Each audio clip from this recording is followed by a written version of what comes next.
Hi, everyone, and welcome to Language Freedom Home, a conversation with Cameron Awkward Rich and Nate Marshall. My name is China Reavers, and I'm here on behalf of the Montana Book Festival, which wouldn't have been possible this year without the Whitefish Review and our other sponsors. We're really excited to welcome our authors to this year's virtual festival, but I'd like to encourage you, our attendees, to submit your questions to our authors via the Q&A at the bottom of our screen. Sarah Capdeville is on hand to read your questions and pass them along to Cameron and Nate. You can use the chat function as well to talk amongst yourselves while the event is taking place.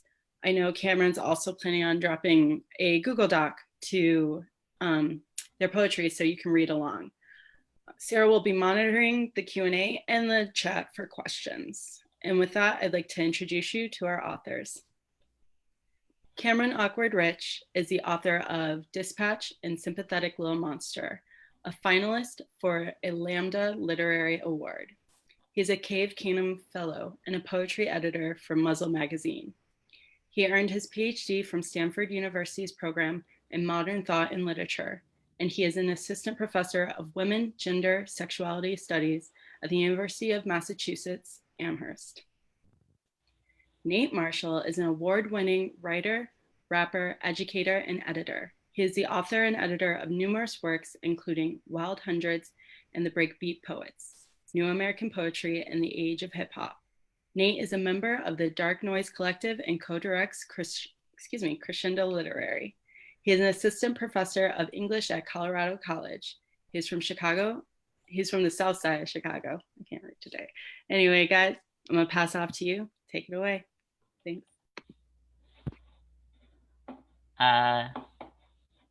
Hello. Hold on, give me 1 second. The internet is doing the thing that it does. So thank you for having us, and thanks for joining us in this sort of internet place. I am going to, in 1 second, drop a link into the chat of the Zoom thingamajig, which will be a link to a file with the poems that I'm going to read in case for some reason it is good or useful for you to read along with me. I think that this is going to be pretty casual, but the way that Nate and I have decided that we're going to do it is we're both going to do sort of like a 15-ish minute reading, and then we'll talk. I'll make fun of him, etc. Cool. Okay, so I'm just gonna read some poems. These are mostly poems from my new book, Dispatch, which just came out in December. It's a book full of small and large sorrows, so that'll be what it is. This first poem is the first poem in the book. It's called Bad Weather, and it is, Bad weather. So used to drought, the city looked astonished at the sky.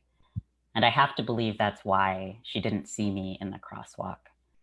I was on my way to celebrate another year among my friends, then drowned by laughter in an ambulance as it raced along toward harbor.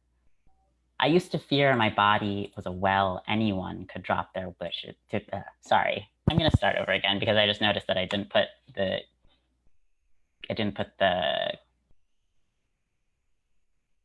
I gave the Google Doc only to people who were the panelists and not the attendants. So I'm gonna begin again. Hello, I'm Cameron. I'm gonna try not to banter because the internet makes it worse. So, bad weather. So used to drought, the city looked astonished at the sky. And I have to believe that's why she didn't see me in the crosswalk. I was on my way to celebrate another year among my friends, then drowned by laughter in an ambulance as it raced along toward harbor. I used to fear my body was a well anyone could toss their wishes into, unbothered surface, pocked with light. So I'd be lying if I said I didn't love it, the new storm, minor catastrophe, me in its mute eye. I leave the hospital and can't look at anything. My skull rung, wrong, blessed din of my solitary making, static song no one else can hum along. Cool. This next poem is a poem that I don't read very often because I don't exactly think that it's a poem, but it's the poem where the title of the book comes from. And being once again in one of those moments when there are videos of Black people being murdered circulating on the internet all the time, this is a poem that was sort of about that. Etymology. Watching the video again, figures illuminated by brutal choreography, men in costume and the other thrashing briefly the dark heart of cement. And afterward, the law will claim a breakdown. He refused to follow, to comply. I thought the gun was real. I thought an adult, nothing I could do would stop him. He looked straight through me like I wasn't even there. As a child in America, you disregard the wound of language. How does it go? Sticks and stones. It isn't possible a word might hurt you, might contain within itself the red door in your boy's head opening some nameless night in every city. I know. Don't shoot the messenger. The dispatcher just did her work.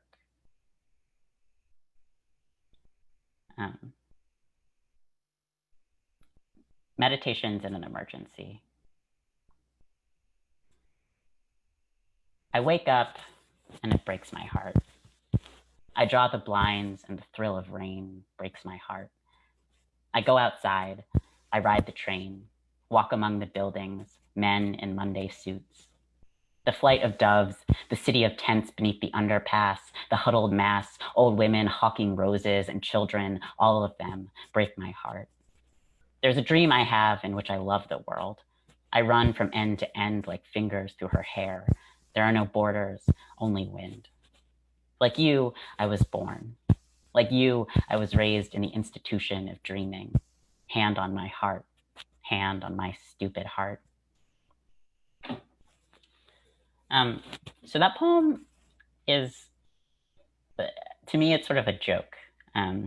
It's a kind of riff off of a Frank O'Hara poem of the same name, in which he says something sort of like very ostentatious, which is like, I'm not going to be able to quote it precisely, but it's something like, each time my heart is broken, I become a little more adventurous. And then there's a long parenthetical, and then he's like, but eventually I'll have nothing left with which to venture forth.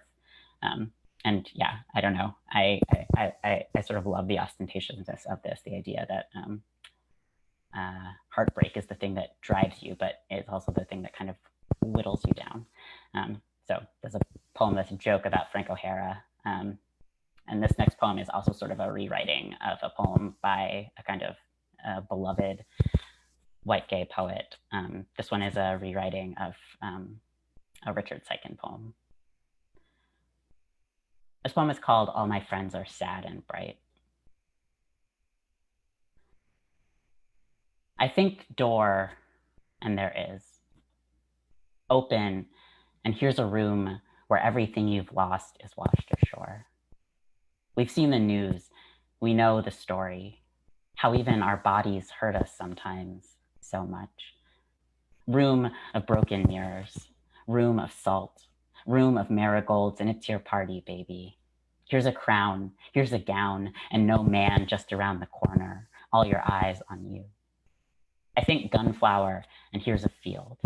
Here's a room where every bullet planted blooms. Boy with flower, boy with metal rose. What's done is done. What fire affords you? I was a child once. Anything could be my kingdom. All I had to do was say.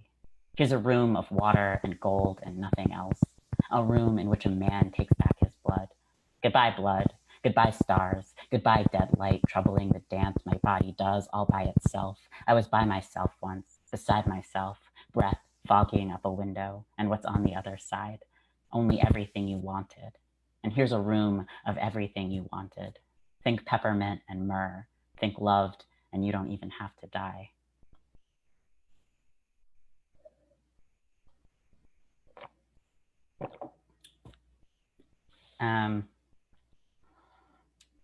Okay. I think that this next poem sort of goes in a slightly different direction than the other ones. But Nate, I was reading your book, and I was really interested in a lot of the kind of meditations on gender, and specifically what it means to be gendered in a kind of Black way. Anyway, I was interested in the way that you were talking about gender in your book, and so I decided that I would read this poem, which is a sad poem again, but it's also sort of a joke. Oh, I'm told that there's something weird happening with my audio, so maybe I'm gonna try to take out my headphones, and maybe this is better. It's hard to say. Yes? Okay, I'm told that that's better. Okay, yeah.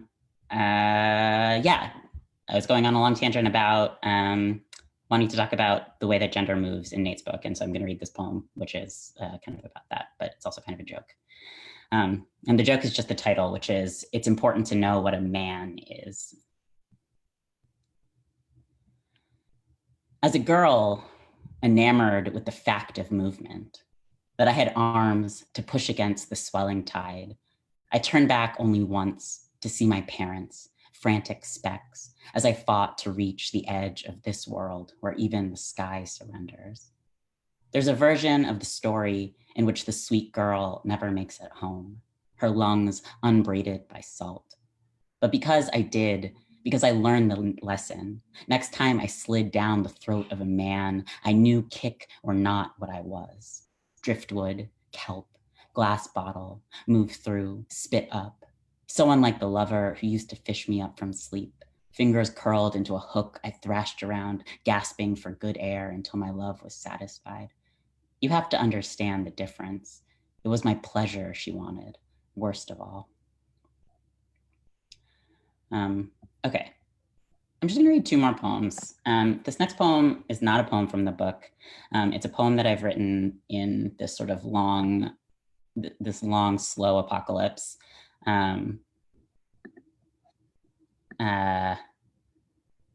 Yeah, in which I've been sort of just like pacing around the 3 rooms of the apartment that I share with my partner, muttering to myself, it was the best of times, it was the worst of times, because it's obviously the worst of times, but it's also been nice sometimes to be stuck in the same 3 rooms with her. So yeah, this is a poem that I wrote kind of immediately in the aftermath of Ahmaud Arbery's, the killing of Ahmaud Arbery circulating on the internet. So that's kind of in the background of it. It was the best of times, it was the worst of times. And when I surfaced from the latest weather, torrent of bad wind shuddering the blinds, so that I, or something like me, was lost and wandering again, the stale room where I fear was born, but how, it is impossible to say. When I surfaced, you were talking about weather. Oh, sorry, I can't read the chat and also read at the same time. I apologize for being 70 years old in this way. I'm gonna begin again. It was the best of times, it was the worst of times. And when I surfaced from the latest weather, torrent of bad wind shuddering the blinds, so that I, or something like me, was lost and wandering again, the stale room where I fear was born, though how, it is impossible to say. When I surfaced, you were talking about children. A man, barely not a child, was dead, murdered, though it was months already between the scene and that name for it. The only way I know to outlast history is running. So that's what I do, I run. Even though even this action is a pantomime through which history, we all know it, speaks. A man particular is dead. And in the general body, the particular now, I am careful to keep my distance from the woman who is careful to smile at me in turn. When my father did not die, I didn't know. Nothing happened. And when he told me years later, when the scene found its name, I found something so like certainty it must have been. You don't have to, is what I heard him say to me. Live, you don't have to. Love, forgive me, for I believed it, believe. America is more and less itself than ever. Some days I run until my feet go dumb, numb. Some days I am the darkest thing I'll see. Cool. This is a downer of a set. I didn't exactly anticipate that. It's perhaps more of a downer of a set than usual. And I'm sorry for being so frazzled today. Fridays. So this is the last poem I'll read, and then I'll turn it over to Nate, who hopefully is less frazzled than me. And yeah, this last poem is a cento, which means that it's a poem composed entirely of language that I've stolen from other people. In this case, it's a poem composed of language I've stolen from people who are either my friends or friends of my mind, one of which is Nate. Yes, I think I stole the last line from him. So, cento between the ending and the end. Sometimes you don't die when you're supposed to, and now I have a choice. Repair a world or build a new one. Inside my body, a white door opens into a place queerly brimming gold light. So velvet gold, it is like the world hasn't happened. When I call out, all my friends are there. Everyone we love is still alive, gathered at the lakeside like constellations. My honeyed kin, honeyed light beneath the sky, a garden, blue stalks, white buds, the moon's marble glow, the fire, distant and flickering, the body whole, bright-winged, brimming with the hours of the day, beautiful, nameless planet. Oh, friends, my friends, bloom how you must, wild until we are free. Cool. Thank you for bearing with me and for listening to me. And now, Nate, what you got? All right, damn. Love it. Love it. I love that Franny also is like the one in the chat being like, this is great. You're doing great. Franny, you're great. Whew. All right. Poems, poems, poems. All right, I guess I'll start with this one because I feel like there's a way that uh, like Cam, like you had the poem that was sort of that had the sort of joke as the title, and it's a thing that I'm like really interested in how it functions in poems, and it's a thing I think is interesting about your poems is like you're often you're often sort of like making these little jokes, and I don't know if people are reading them in that way.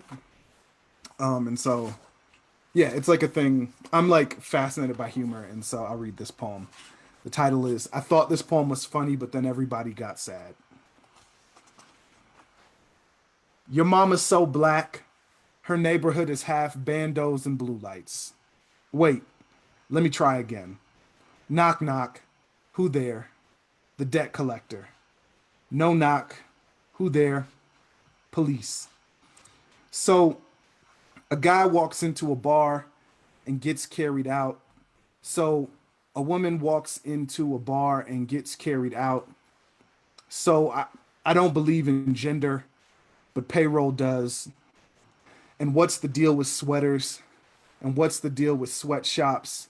And what's the deal with this shop? I copped this sweater there. It was a deal. What has a black body and is red all over? I mean, is red all over. I mean, that's the punchline. Cool. Yeah. I love joke. In my head, I'm just a stand-up comedian, but I'm not actually funny enough in that context to do that thing.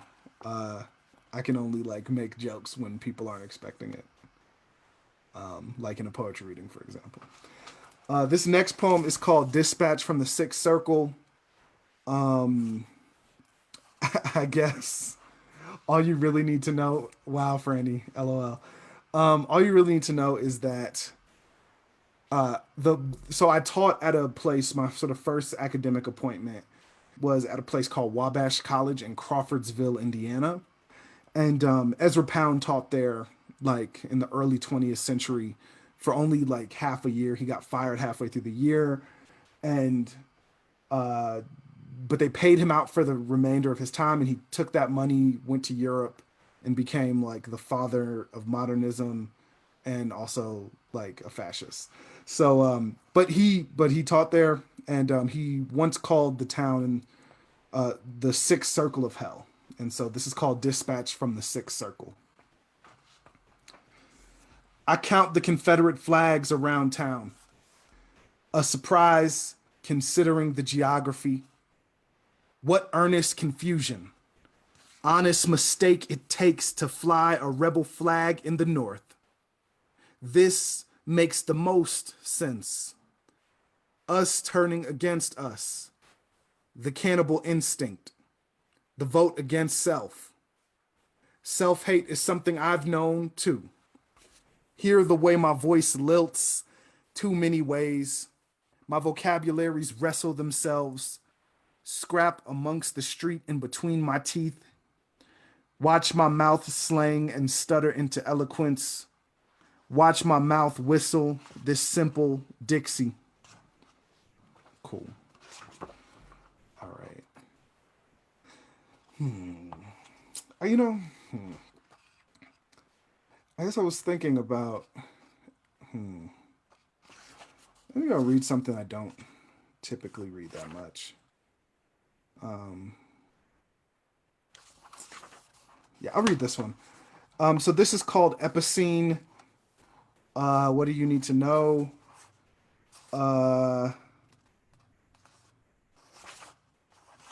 Nothing really. I guess this is one of the poems there's a lot of poems. Gender is kind of a through line of the book, but this is one of the ones that is more directly engaging in that way. Epicene. A justification of slavery said blacks were the lady of the races. In this logic, the bondage is an overcoat over the puddle. The white folks said black as in not men, black as in not woman, black as in this brutality is just benevolence. If this the case, call me sis. If this the case, then here is me, not a man but a query. If this the case, then fuck whatever freedom given by this hand. If this the case, bitch ass nigga is redundant. I don't mean slave logic holds, but I mean all our traps are inventions of the same lazy tongue. What I know is I'm black, sure, and I'm as much man as my pops and his. What I know is most of who held me down has been black women. What I know is I want to be as much man as mama and grandmama who brought home fat back and headed households. What I know is sometimes all of my sisters have a girls' night and I don't have any brothers, and sometimes it's okay, and other times I want my invitation. Cool.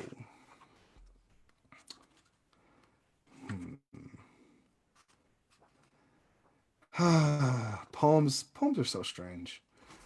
All right. I guess I'll read this one.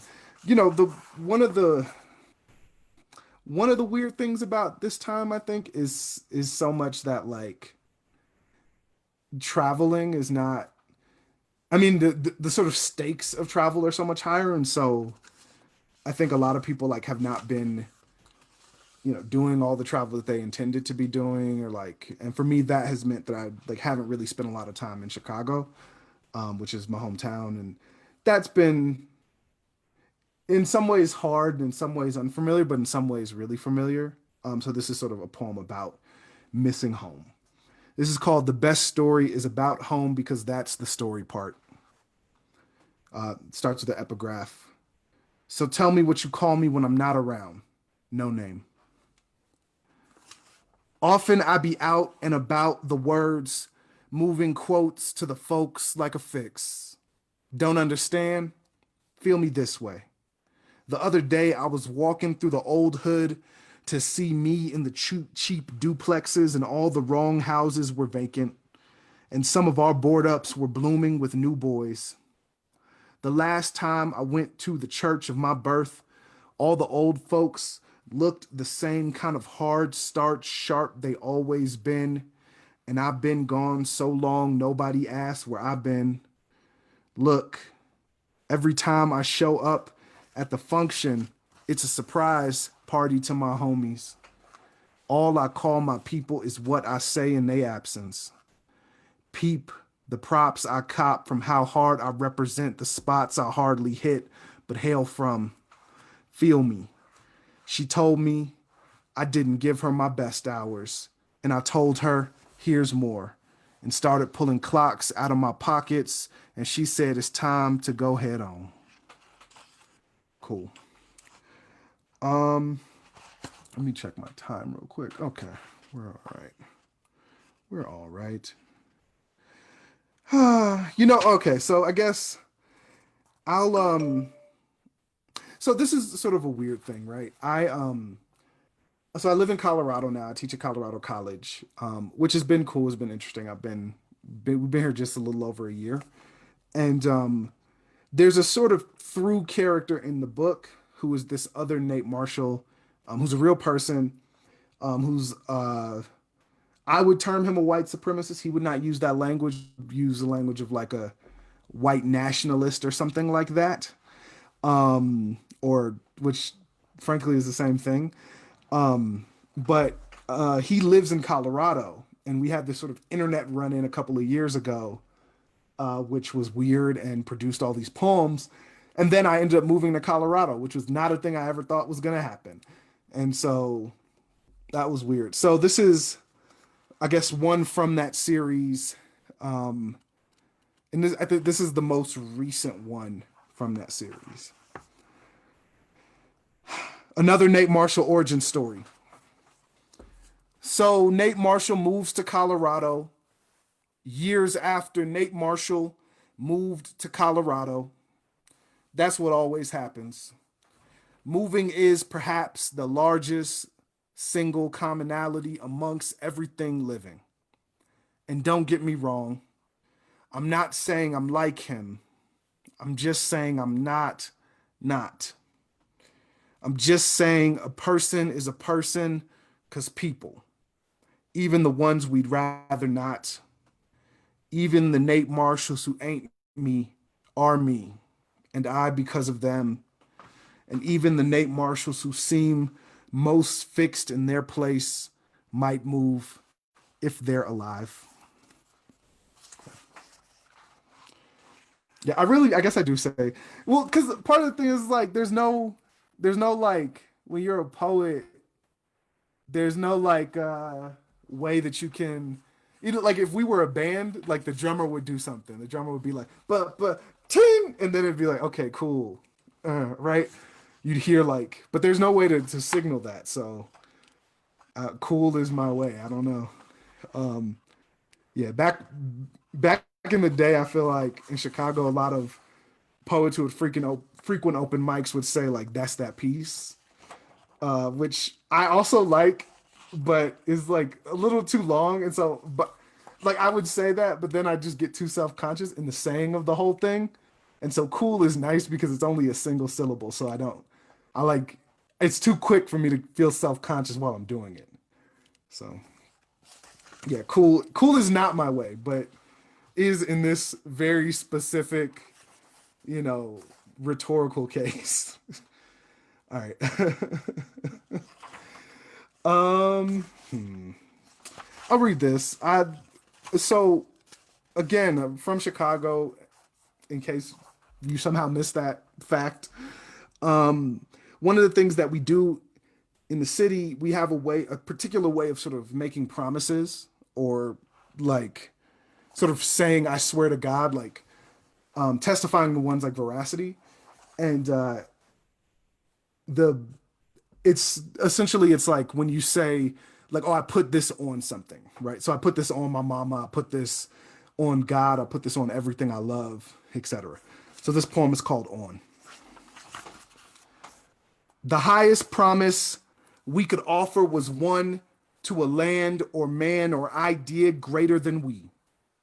Someone would exclaim, on folk, I made that shot, or on chief, I got her number, or on boss, I ain't see anything that night.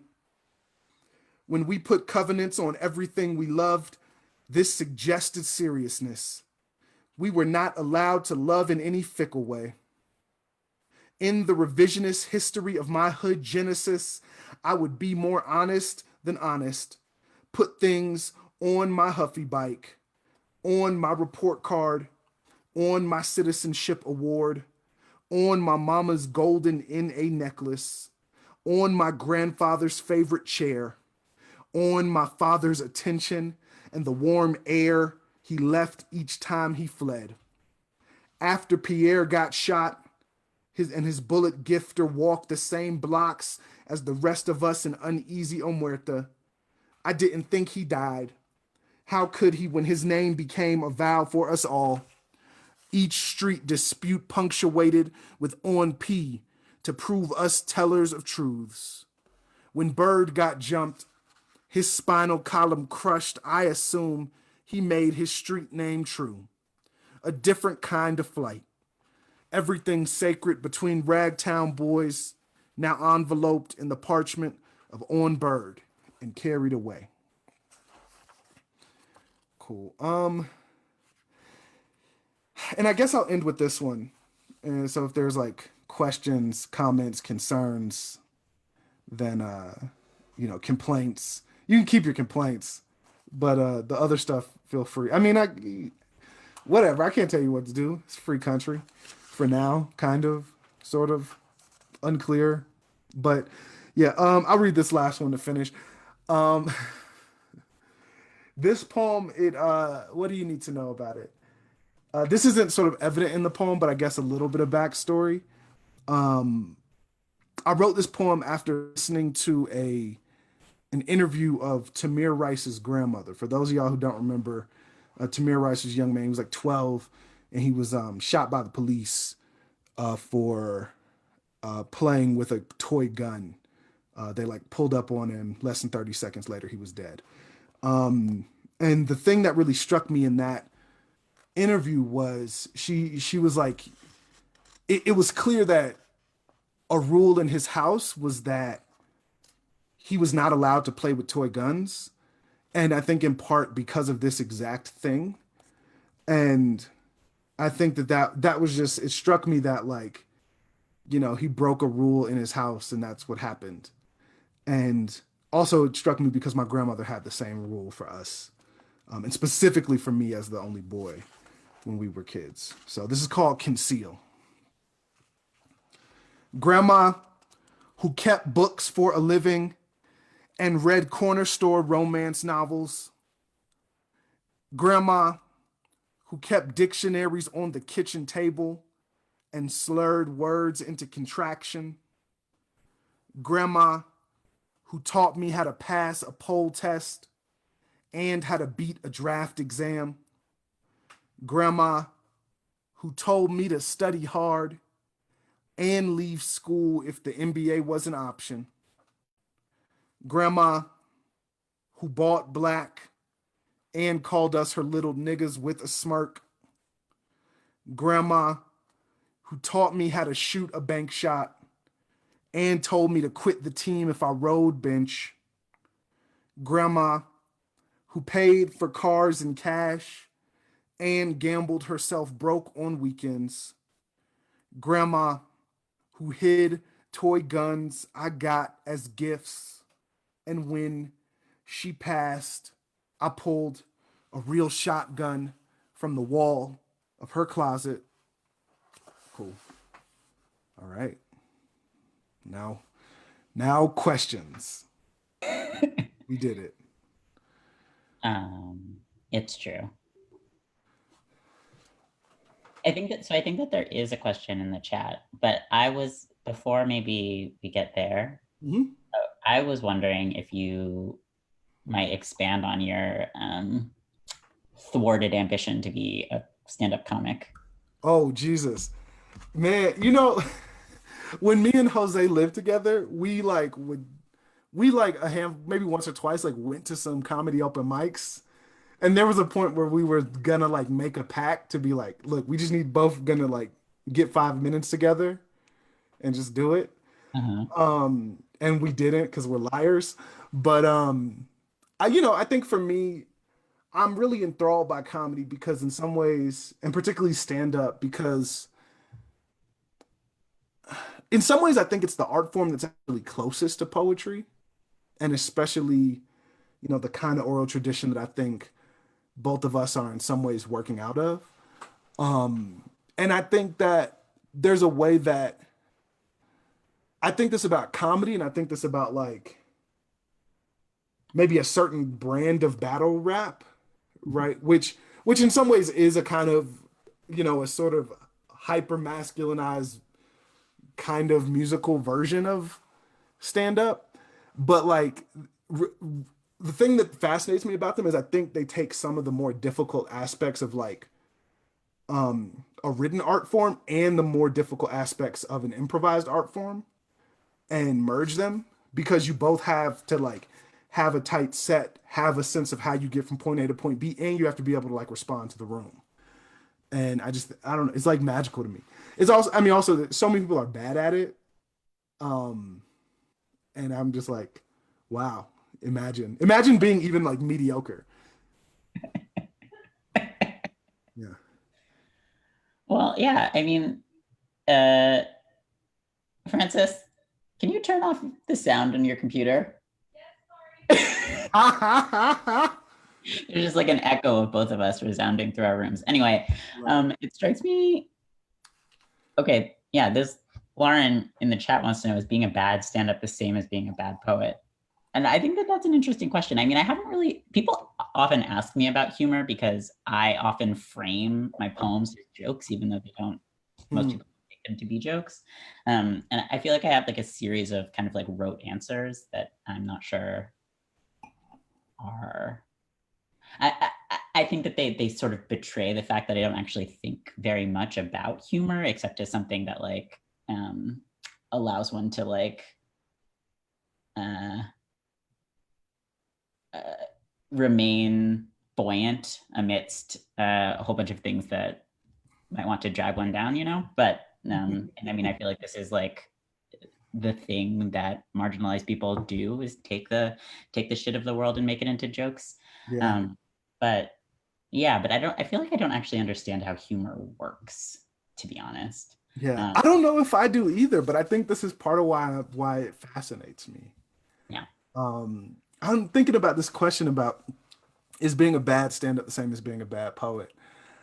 Uh, no, I don't think so. Because I think the feedback with stand-up is so immediate.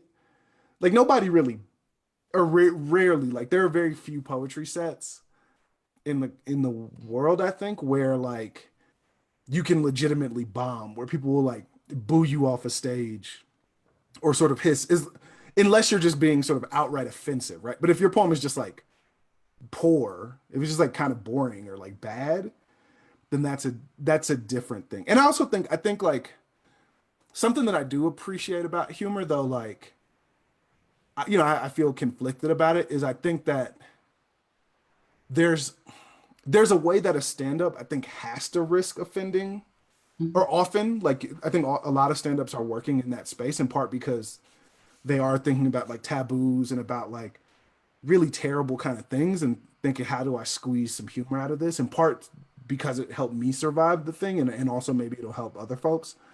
And there's a real sort of artistic risk in that that I kind of respect. And I also think like, I mean, maybe some of this culture has changed with, with the advent of like digital media and everything being sort of recorded constantly. But I think that there's something that I admire about how like a stand-up can go to open mics or a series of open mics and work out a joke, and the joke could be terribly hard, like terribly offensive, and they can go back to that open mic next week and kind of have it be okay because people on some level understand that to be a part of the social contract of the thing, that in order that you have to put it on its feet to see if it works and then to adjust from there. And I don't know, I think that's cool. Slam also works that way though. I mean, I think that Yeah, I a think bit. the set of things that like the set of things that might produce a poem that would like get get somebody exiled from a community. It's like it's narrower than I think in stand up, right? But like I do think it's true that like also in slam, like slam is a version of poetry where it like very much relies on the audience reception, very much relies on a kind of shared set of cultural codes that like isn't the same from slam to slam, and also very much, I don't know, I feel like I've been in so many rooms where people can like come over and over again with yeah, can like come back to a room after having bombed in a way that we might think of as like a moral failing rather than a aesthetic one. Yeah. Yeah. I don't know. Yeah, I mean, I was thinking about if that is the case, and I think it's sometimes the case with like slam spaces, but I don't know. I feel like sometimes we do love to like talk about something for years, like, oh yeah, that's the motherfucker who had that sexist poem that one time. You know what I mean? Even if you like become cool with them and they redeem themselves artistically. Yeah, we love to talk about it for years, but like that doesn't mean that like they can't show up to the space. You know what I No, mean? that's true. Maybe we're just messy. Maybe that's what it is. Yeah. Hmm. What was this? Okay, there's another question. Okay. Um, yeah, apart from virtual events like this one or virtual events nothing like this one, how have you maintained slash continued your literary citizenship when you're unable to give live readings and workshops? How are you staying active in your poetry communities?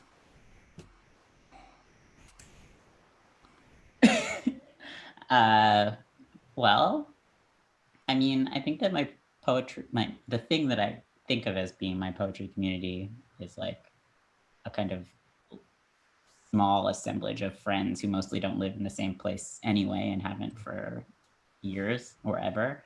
And so some of it is spying on the group chat.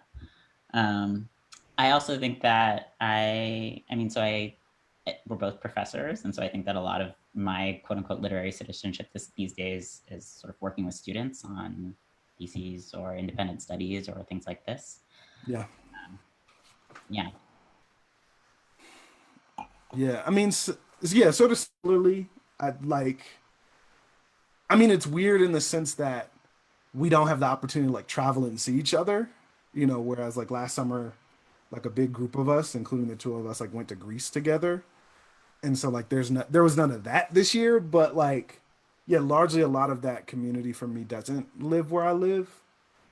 And so we've always had kind of pretty constant methods to stay in some sort of communication across distance. And I think so, it's been leaning into that stuff.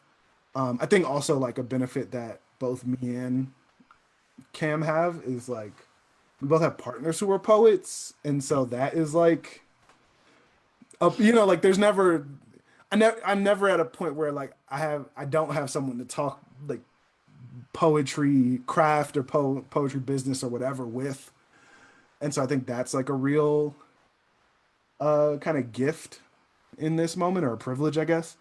One thing I will say, just thinking about the question is, I have like moved away. I mean, I've also been editing some, so that's the thing. But I have moved away from articulating, like thinking of like, I guess like one's contributions to the field of poetry or to the sort of art form or whatever as citizenship.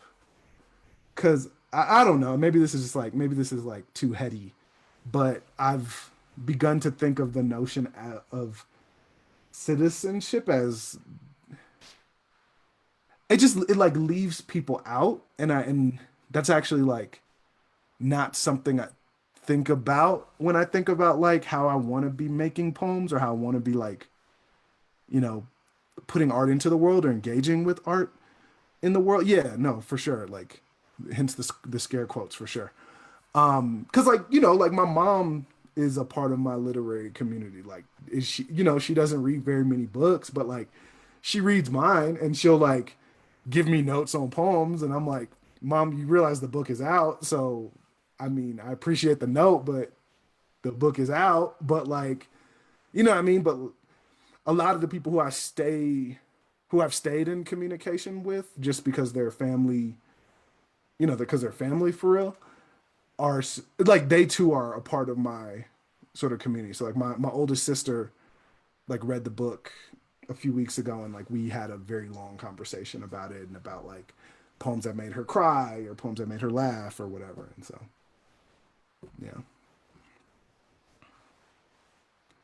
Yeah. Other questions, comments, concerns?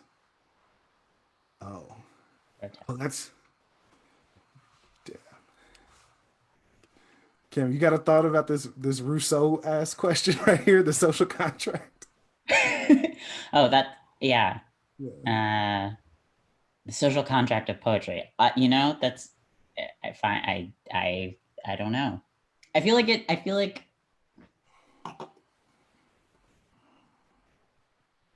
yeah. I feel like the problem is that like poetry exists, or like the places that like one moves through as a quote unquote poet each have different kinds of social contracts. You know, like I feel like the university is one place that has a whole set of rules, whereas like slam has like a whole other set of rules. Whereas what one may call like poetry Twitter has a set of rules uh, or rulelessness. Yes, lawlessness. Yeah, and so I think that it's hard to talk about like this social contract of poetry just because it's like it's something that exists in so many different kinds of social settings. Yeah. And I think it's like moment to moment, like, you know, the when I go to a reading, right, digitally or in person, I think part of what I'm thinking through is like I want this to not whatever the poet does, however the poet like is sort of advancing thought or offering observation or doing whatever it is that they do, creating image. I want it to be in a way that doesn't feel like intentionally violent or minimizing of myself or people who I love. Mhm.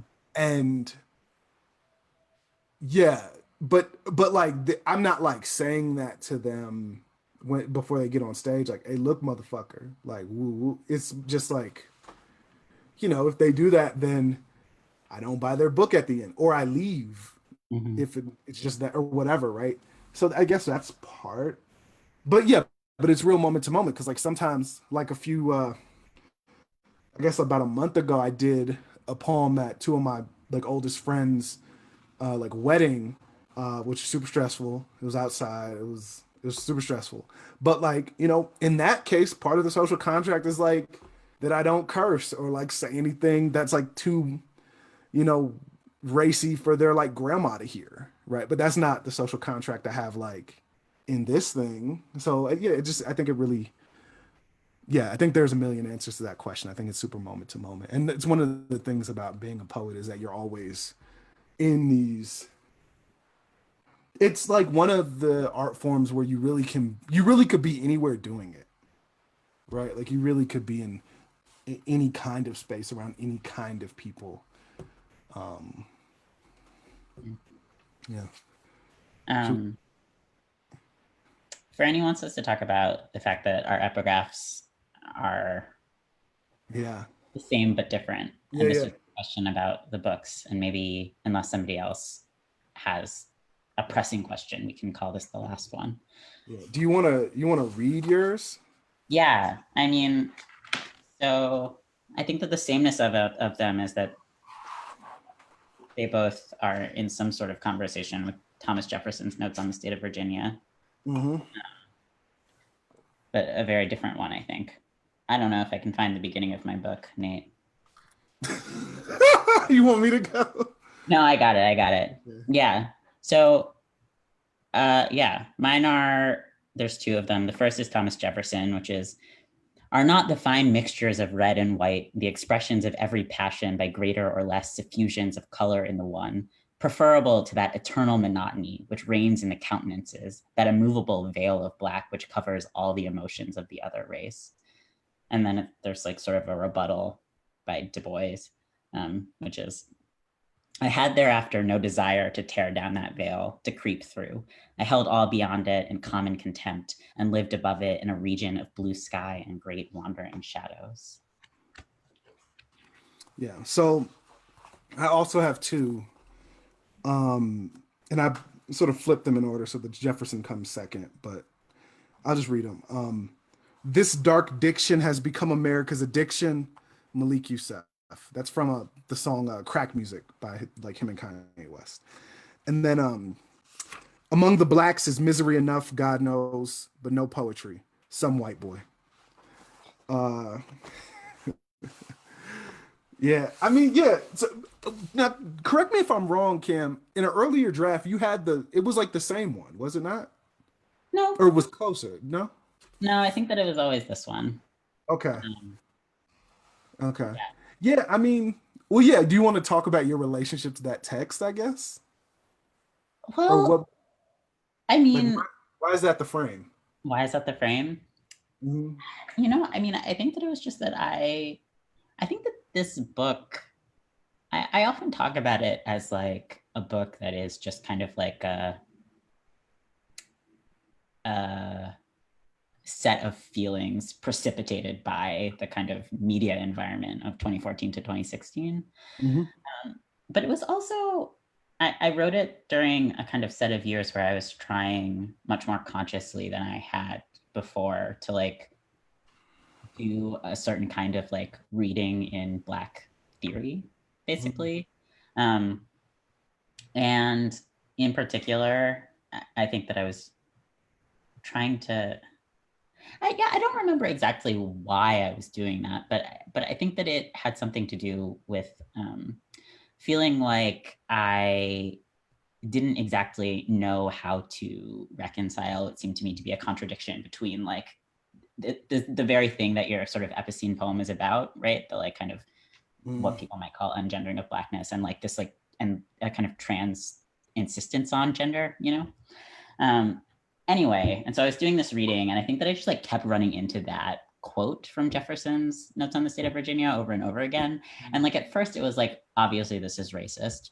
But then I was like, how funny, like how funny and also like how great would it be if, in fact, one of the sort of things that came out of being Black was like a kind of inability for anybody to ever be able to read my feelings, you know? Like Mhm. it's like kind of like a terrible double bind, I guess, but it's one that I kind of, I don't know, that Du Bois quote sort of to me felt like in conversation with it, is to say like, yeah, okay, if I am unreadable, right, then like fuck it, and I'll just like kind of do my thing. There's sort of a comfort in that. Yeah, It's like cool, great. yeah. Yeah. Um, so yeah, I mean, I guess it sort of, um, and I think I like kind of moved through life as somebody who like people find to be vaguely unreadable. Um, and so I was just kind of like, I was interested in the question of like how to think about that as like a racial phenomena in addition to a kind of just being my father's, no, not my father's, being my mother's child. Um, uh, yeah, so that's Yeah. what. Yeah. Yeah, I like that. I think for me, I mean, I read Notes in the State of Virginia maybe the first time in like late in high school and then again in undergrad. And I was like I was kind of a bad student in undergrad in some ways, at least in the sense that like I never knew how to like take notes or understand what was important in a text. So I would just always like be drawn to things that like pissed me off or made me chuckle. Mhm. And I think so much in like Notes in the State of Virginia like kind of made me do both. And that quote was it was interesting to me because it's like him. I mean, it's basically him like wading into like literary criticism, and I was just like, how strange and silly, and like these are notes on the state of Virginia, but you're like, let me talk about this black lady in Boston, just like side note. And so that was always like funny to me and kind of infuriating, and it did make me think about like how part of the reason why I put it in that conversation with Malik Youssef is, I mean, yeah, it's because I think that like the poem that comes out of is this poem really thinking about the way in which like black culture and art has been sort of commodified and how that has created like both created opportunities for Black folks, but also not necessarily granted freedom for like the mass of folks. And I thought that those were like interesting ideas to put next to each other, particularly given like, you know, some of the story and the biography of someone like Phyllis Wheatley. Um, yeah, and I in the epigraph I call him some white boy because I think like it's just hilarious. Like I think we all can agree it's hilarious. But also because I think one of the strange conditions of like being Black in this country and being, descendant from enslaved folks in this country is that you are always sort of contending with the kind of like larger like myth theory and narrative of the American thing, the US thing. And you can't really escape that. You can't really, or at least for me, like I haven't found a way to opt out of that feels like really legitimate. And so I'm like, okay, well, like this is my tradition too, so I'll step into it, but I'm gonna like be like disrespectful. And I'm gonna like wear my shoes in the house and like drink all the like good wine or whatever. So yeah, cool. I know there were like, do we want to call it? I know there was like a few. Yeah, I mean, I think it just sort of seemed like maybe the last question was like how do your collections adhere to ideas of language freedom and home? But like the answer is I don't know. They did it. I don't know. Maybe they did it. Maybe they didn't do it. Who knows? Who can say? Yeah. You can say. And find out. That's the point. You can say like you're. That was the question. Thank you, China. Thank you. Thank you, Montana Book Festival. You guys are both like, we're done. No, I'm having a great time. Look, we could keep hanging out. Who knows? Well, I personally appreciate you guys being here, sharing your words with us today. I've seen you both perform like through the computer, but it's always so powerful hearing your words brought to life through yourself, through yourselves. I think it brings a lot more intentionality to it and whatnot. So thank you for being here today, sharing that with us. And Cameron Awkward-Rich, congratulations on Dispatch, and Nate Marshall, congratulations on Thinna. I'd also like to thank our sponsors, the Whitefish Review and Montgomery Distillery, without whom this year's festival would not be possible. And thank you to everyone watching. Francis, thank you for lighting up those comments. Like, same, same. Even from the next room, we felt the love. And just a reminder for everyone watching, you can purchase books by these authors and many of our others at Fact and Fiction's website, factandfictionbooks.com. I also urge you to purchase Montana Book Festival merchandise at montanabookfestival.com. There you can also donate so that we can continue programming after the festival with MBF Plus events. Thank you, everyone. Have a great night. Have a wonderful weekend. Thank you again, Nate Marshall, Cameron Awkward-Rich. It's been a pleasure. Big old thanks from your festival director, Lauren Korn. She just said it. I'm reading it out loud. Thanks, guys. Thank y'all. Thank you.